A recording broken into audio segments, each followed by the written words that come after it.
E agora a gente vai voltar falando delas, das crianças. A gente já falou dos devotinhos, já conversei um pouquinho com o Gui, agora a gente vai falar com uma pediatra. Porque segundo o Ministério da Saúde, 94% dos sintomas de coronavírus em crianças são leves e 25% dos casos são assintomáticos.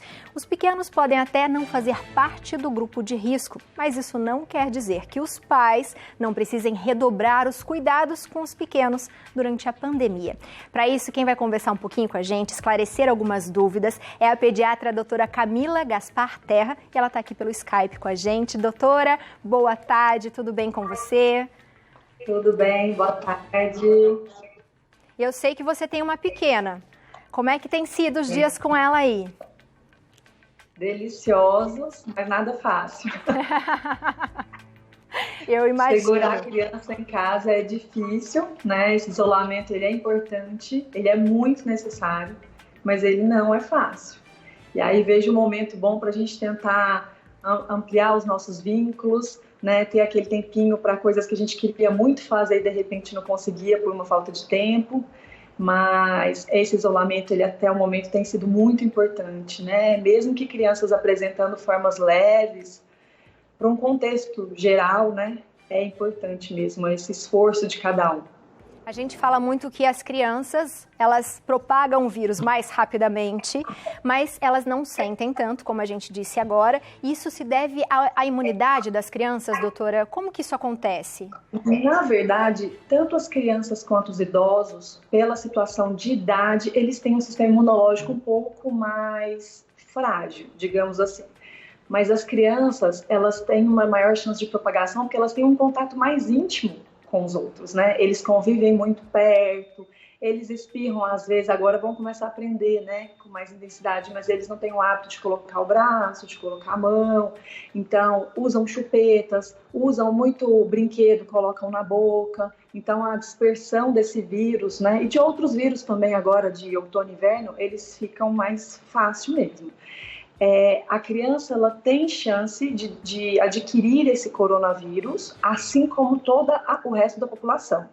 O que acontece de proteção aí dessas crianças é de quando elas manifestam a doença ser uma forma leve ou moderada. Mas a chance de adquirir o coronavírus e transmitir também para outras pessoas é igual de toda a população. E os cuidados que a gente tem que ter com elas em casa, tem algo de diferente ou são os cuidados que todos nós devemos ter?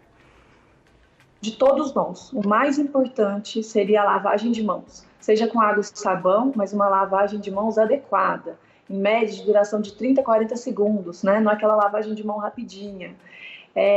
Não necessariamente o uso do álcool gel, como eu já acompanhei vocês falando, né? Ele não é tão imprescindível. É claro que é importante a lavagem de mãos, os cuidados, mas lembrar das maçanetas, né? De acendedor, de mesa, tudo onde a criança pode acabar eventualmente colocando a mão, se porventura precisou, se você adulto precisou sair de casa, por exemplo, ir ao mercado, voltar, tem que limpar muito bem esse calçado, tem que tirar a roupa, lavar a roupa, tem que tomar banho, tem que existir esses cuidados. Nesse momento é importante.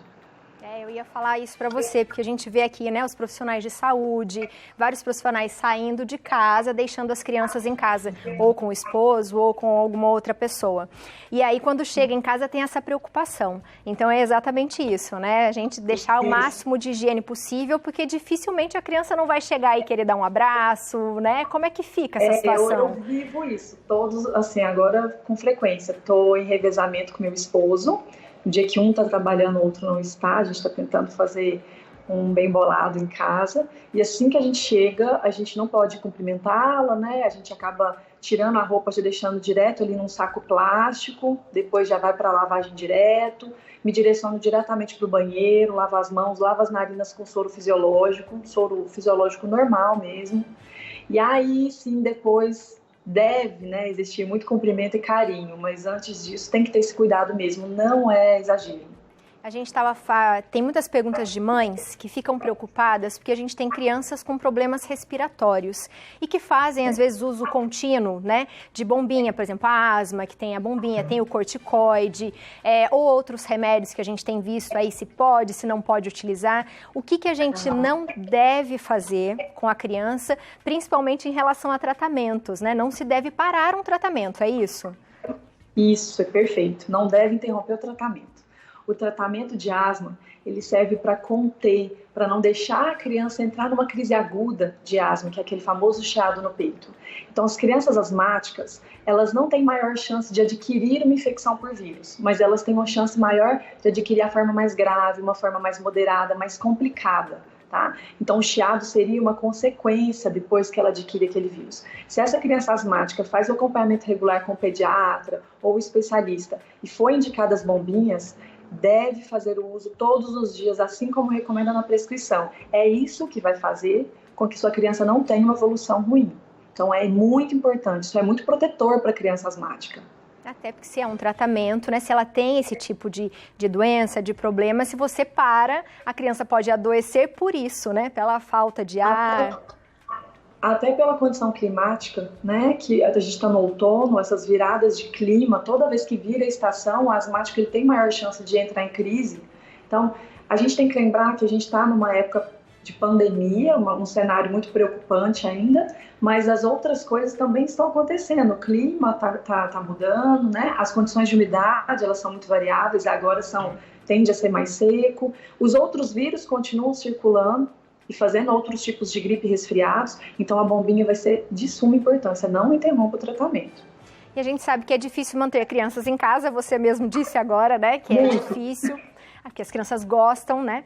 E precisa mesmo, né, sair, brincar, mas nessa época, principalmente as pessoas que moram, vamos supor, em apartamentos, que tenha, de repente, uma área de playground e tal, como fazer para manter a criança em casa? É perigoso ela brincar e ter outra criança perto? Piscina, por exemplo, que tem gente que está abusando, achando que é férias. Como é que a gente resolve essa situação? Isso. O isolamento ele é domiciliar, é cada um na sua casa. As áreas comuns de condomínio, em muitos condomínios elas já estão até fechadas, quase que lacradas, porque vai existir esse contato íntimo igual uma escola, né? Então, não deve levar seu filho na brinquedoteca, na aula de balé, na aula de natação, em atividade aquática, realmente agora não é o momento.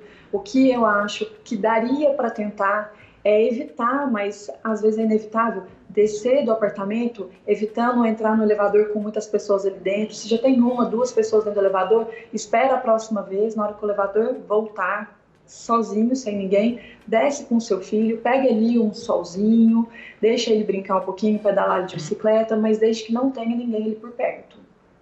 Com certeza. E só mais uma última pergunta para a gente encerrar. A gente sabe que tem muitas famílias que moram, né? A família com o avô, com a avó, tem a criança, o pai e a mãe, e às vezes em cômodos pequenos, uma casa, sei lá, com 2, 3 cômodos. Como fazer?